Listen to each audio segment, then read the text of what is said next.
Before we know it, 1080p high def resolution will actually be old school here on YouTube as it moves towards 4K. We'll tell you a little bit about that. Also, we'll give you a little bit of a warning, a heads up, some advice if you're moving into a new YouTube network contract or renewing one that's about to expire maybe sometime this year. Give you some advice and many other things coming up right after this.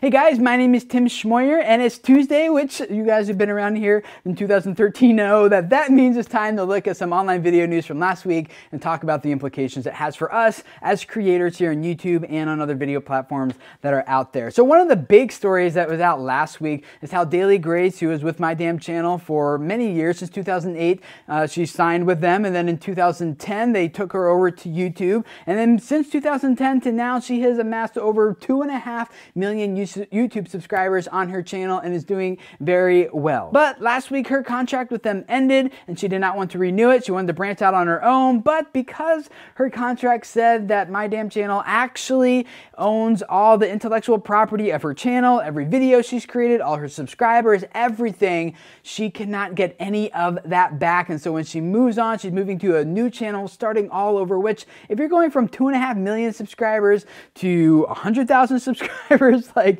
that's gotta be really disheartening. It's been really cool for the past week to see a lot of prominent YouTubers come up to support her by promoting her, telling people to go subscribe to her new channel, kind of talk about what's happening because she apparently is too classy to talk about it publicly. But the spin that I want to take on this story is, guys, read your contract. If you sign up with the YouTube network, don't just blindly sign stuff or just submit your channel and like accept some terms of service that are gonna bind you to like them owning every piece of video material that you make for like the next several years. You know, you guys just don't do it. I highly recommend that if you guys are thinking about renewing a contract or about to get into one, that you hire a lawyer to read that contract with you and go through everything that it says and make sure you clearly understand what is happening. I'll put a link below to the website of the lawyer that I use for all of my legal stuff here at Video Creators and my business here and other things. This guy is really great. I don't get any kickback or promotion or affiliate or anything. I'm just recommending him because I really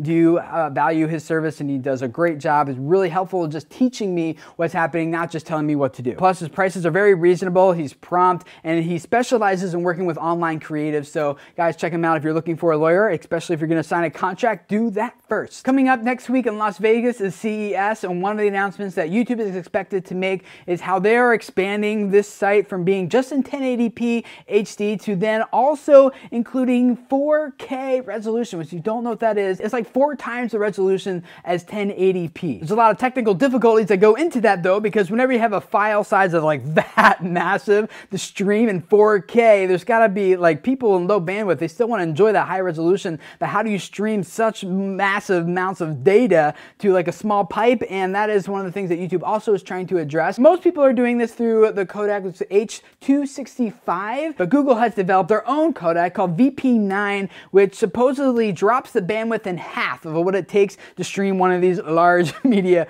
files, and can do so with like half the bandwidth that like H.265 can do. So the problem they have with the old VP8 though is that it wasn't really widely accepted and no one really adopted it, and so they're hoping now going into 4K resolution here on YouTube that they can really make that codec take off. And so far it looks pretty promising for Google because they have some hardware manufacturers on board this time around. They're going to optimize their hardware, their chips, and their processors to work specifically with VP9 codec. So you guys as creators should know that that's coming in the future as you maybe look forward to buying new cameras in the future or new equipment or upgrading. Keep 4K in mind because probably around 2015 that's going to be more widespread. There's not too many people who have 4K resolution television screens or anything like that, so there's not a whole lot of displays that 4K can actually display on, but it is coming, so keep that in mind as you guys start crafting and thinking of your ideas going forward into the future. One of the surprising new video platforms that launched last year is Vine. It just went straight to mobile at first and did very well, surprisingly, in the wake of many failed other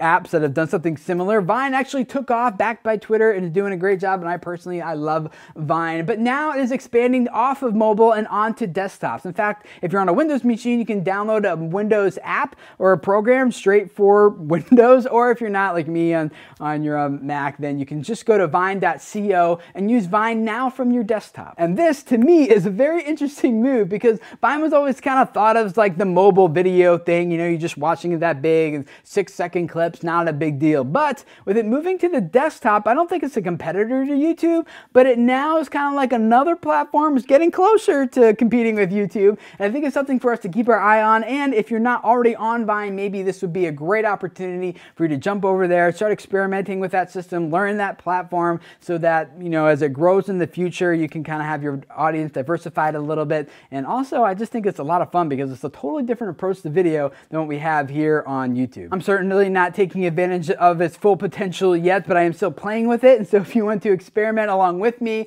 and kind of watch as I play with it as well, I'll put a link in the description text below this video to my profile on Vine where you can follow me there and just kind of keep up with some of the random things I'm trying out there. I got 4 quick links for you guys down there you can go check out. The first one is my video from Real SEO last week where I talked about how you guys can create through MailChimp a custom email subscription for your YouTube channel that just automatically sends out your new videos to your email list. So if you have like an audience or people who, you know, want to keep up with your videos but aren't necessarily active on YouTube or don't really know how to subscribe or don't really, you know, go to YouTube to check or something like that, you want to have your own custom email list that you control. I showed you guys how to plug in the RSS feed of your YouTube channel into MailChimp to send that out automatically after you start collecting the email addresses of your subscribers. So link to that is below. Go check that out. Also, New Media Rockstars last week had a post on how to design merch to sell on your YouTube channel. So if you feel like you're going to get into selling any types of t-shirts or swag or iPhone cases or whatever type of stuff you're going to sell,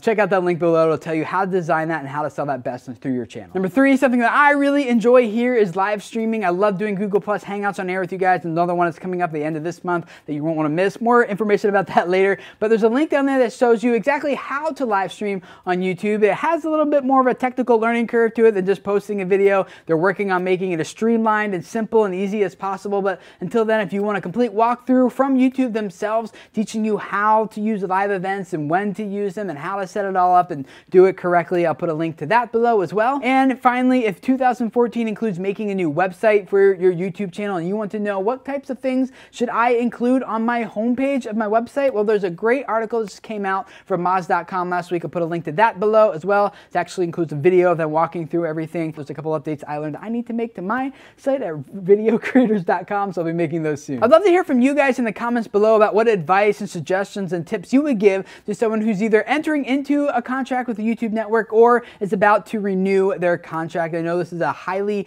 debated topic and is really emotional for a lot of people, so no flame wars or anything down there, but just give us your practical, helpful advice. And the rest of you guys, if that is your situation, make sure you go down there and read the comments that other people are leaving. They always leave really helpful, great stuff. And if this is your first time here, I'd love to have you subscribe. Every Tuesday we do pretty much what you just saw. Look at online video news and talk about what it means for us as creators. And then on Wednesdays, I give you guys some YouTube tips and ideas, suggestions, advice. And then on Thursdays, we do some YouTube Q&A and I answer a question that you guys have just publicly right here. If you have a question you'd like me to answer, there's a link in the description text below where you can submit your video to me asking your question. I'd love to put you right here and talk about it. So do that, subscribe, and I will see you guys again tomorrow.